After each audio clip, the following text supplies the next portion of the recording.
আল্লাহ পাক যা নাজিল করেছেন সেই অনুযায়ী শাসন কার্য সম্পন্ন করা, বিচার কার্য সম্পন্ন করা, বিচারের ফয়সালা দেওয়া। শুধু মহৎ হইলে হবে না, মাতবর হইলে হবে না, বিচারক হইলে হবে না, মেম্বার, চেয়ারম্যান, এমপি, মন্ত্রী, রাজা বাদশাহ হইলে হবে না। আল্লাহ দেওয়া বিধান মোতাবেক শাসন কার্য সম্পন্ন করতে হবে, নইলে যত বড় আপনার দাড়ি থাক, পাগড়ি থাক, সবগুলো নষ্ট হয়ে যাবে। কার কথা? আল্লাহ রাব্বুল আলামিন বলেন, ওয়া মাল্লাম ইয়াহকুম বিমা আনজালাল্লাহু ফাউলাইকা হুমুল কাফিরুন। আল্লাহ পাক বলেন, আমি যা নাজিল করেছি সেই অনুযায়ী যারা শাসন কার্য সম্পন্ন করে না, বিচার কার্য সম্পন্ন করে না, ফাউলাইকা হুমুল কাফিরুন, সে ব্যক্তি কাফেরের অন্তর্ভুক্ত হয়ে যায়। বলেন নাউযুবিল্লাহ। তাহলে যদি কোনো ব্যক্তি কাফের হয়, তার ঈমান থাকলো, সুতরাং ঈমান নষ্ট হওয়ার এটা 3 নম্বর কারণ। সুতরাং মানব জীবন চলার ক্ষেত্রে প্রতিটি ব্যাপারে, প্রতিটি কাজে কর্মে আল্লাহ দেওয়া বিধান অনুযায়ী আমাদেরকে কাজ করতে হবে। আল্লাহ রাব্বুল আলামিন বলেন, ইনিল হুকমু ইল্লা লিল্লাহি আমারা আল্লাহ তা'বুদু ইল্লা ইয়্যাহু যালিকাদ দীনুল কাইয়্যুম ওয়ালাকিন্না আকসারান নাসি লা ইয়ালামুন। অর্থাৎ শাসন কার্য চলবে একমাত্র আল্লাহর। তিনি নির্দেশ দিয়েছেন, তিনি ছাড়া অন্য কারো হুকুম মানা যাবে না।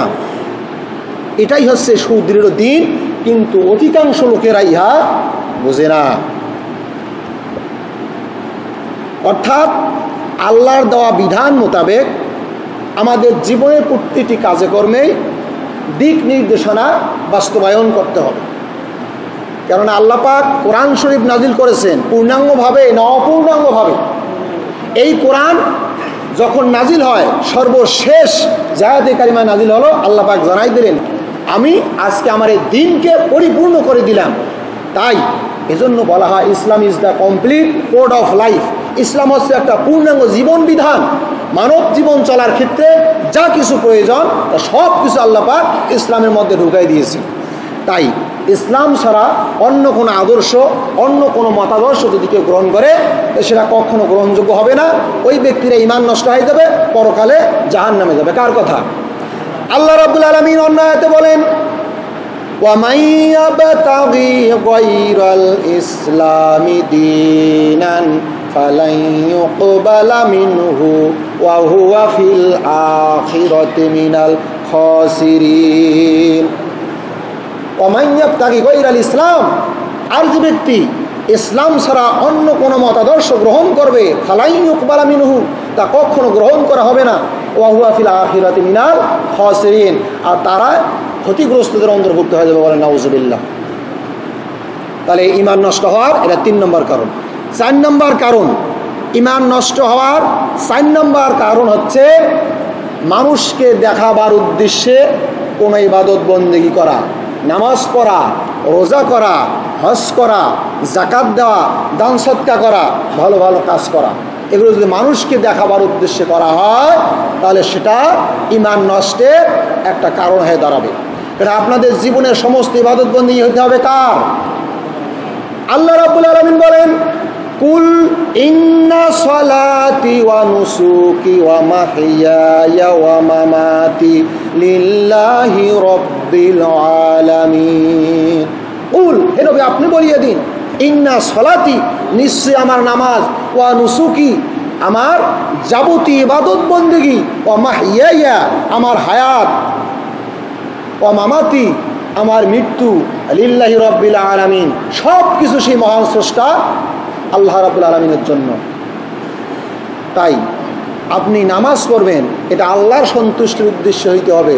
মানুষকে দেখাবার উদ্দেশ্যে আপনি নামাজ পড়বেন, নামাজ না পড়লে কেমন হয়, এখন তো অনেক দিন থেকে যাই না, অনেকে কি না দেখি মন্তব্য করে, এই জন্য নামাজ পড়বেন না। আপনি লোক সমাজে আসছেন, এখন বেকায়দা নামাজ না পড়লে কেমন হয়, ফির মনে করবে এই লোকটা বোধহয় নামাজে পড়ে না, ওই জন্য আপনি নামাজ পড়বেন না। আপনি রোজা রাখবেন মানুষকে সন্তুষ্ট করার উদ্দেশ্যে না। আপনার দান সদকা করবেন মানুষকে সন্তুষ্ট করার উদ্দেশ্যে, ইনাম পাওয়ার জন্য না। এগুলো যদি করেন তাহলে এগুলো সব হয়ে যাবে শিরক। হাদিস শরীফের মধ্যে এসেছে আন শাদ্দাদ ইবনে আউস রাদিয়াল্লাহু তাআলা আনহু قال سمعت رسول الله صلى الله عليه وسلم يقول من صلى يرائي فقد أشرك ومن صام يرائي فقد أشرك। হযরত শাদ্দাদ ইবনে আউস রাদিয়াল্লাহু তাআলা আনহু হইতে বর্ণিত, আমি নবী করিম সাল্লাল্লাহু আলাইহি ওয়াসাল্লামকে বলতে শুনেছি, যেই ব্যক্তি মানুষকে দেখাবার জন্য নামাজ পড়লো সে ব্যক্তি শিরিক করলো, যেই ব্যক্তি মানুষকে দেখানোর জন্য রোজা রাখলো ওই ব্যক্তিও শিরিক করলো। বলেন নাউজুবিল্লাহ। সুতরাং মানুষকে দেখানোর উদ্দেশ্যে কোনো ইবাদত বন্দেগী করা যাবে না। আপনি যা কিছুই করবেন সব কিছু হইতে